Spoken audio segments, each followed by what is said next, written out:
Okey, Assalamualaikum. Salam Jumaat. Ini hari kita ada sebuah kancil lampu petak menandakan enjin L2S 660 auto.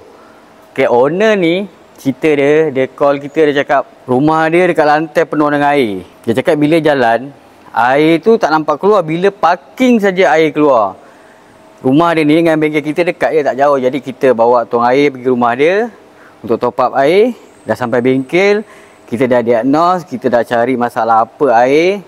Memang berpunca daripada dia punya water pump. Sebab apa? Last dia buat penukaran timing belt ni 2018. Kita boleh kira sekarang dah 2025, 2018, 19, 20, 21, 22, 23, 24, 25. 8 tahun. 8 tahun ni sebenarnya kalau ikutkan memang dah putus lah timing belt dia. Kalau ikutkan lah. Kalau kita ikut tahun, kita ikut mileage memang dah putus lah. Tapi sebabkan rumah dia ni nak pergi ke tempat kerja tu tak jauh. Jadi kereta ni hanya sekadar untuk pergi kerja, balik kerja saja. Bila kita tambatkan buat penukaran, bila dia dah putus, sebenarnya kita dah berbelanja besar sebenarnya. Sebab apa? Bila dia dah putus, automatik bal akan bengkok. Bila bengkok, memang kita kena angkat head. Memang kita akan cek lah bahagian bal, mesti akan bengkok punya. Memang tak ada yang tak kena. Lagi-lagi kalau kereta tengah laju. Okey, jom kita tengok barang dia pula. Okey, ini adalah barang-barang yang kita buat penukaran untuk kereta kancil ni. Kita boleh tengok lah condition 8 tahun. Nampak tak tu dah merekah. Merekah halus. Lagi satu, permukaan bel ni dah kena minyak. Bel ni satu kelemahan dia, bila kena minyak dia akan panas.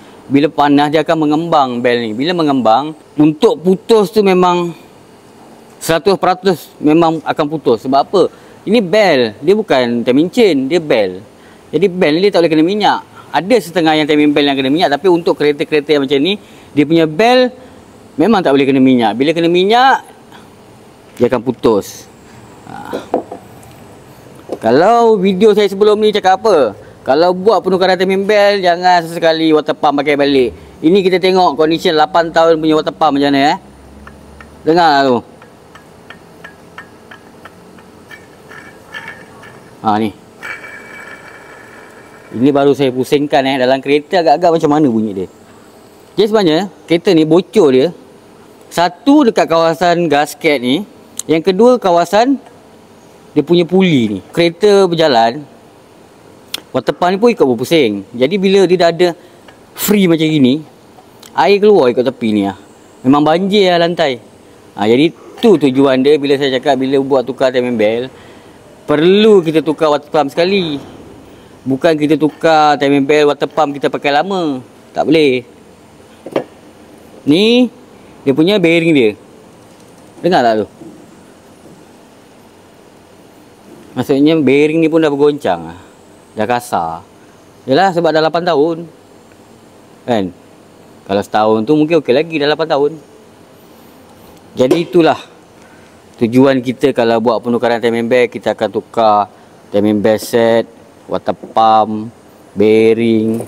Kan? Tujuan dia untuk apa? Kita tukar bateri sekali. Tujuan dia kerja ni sekali.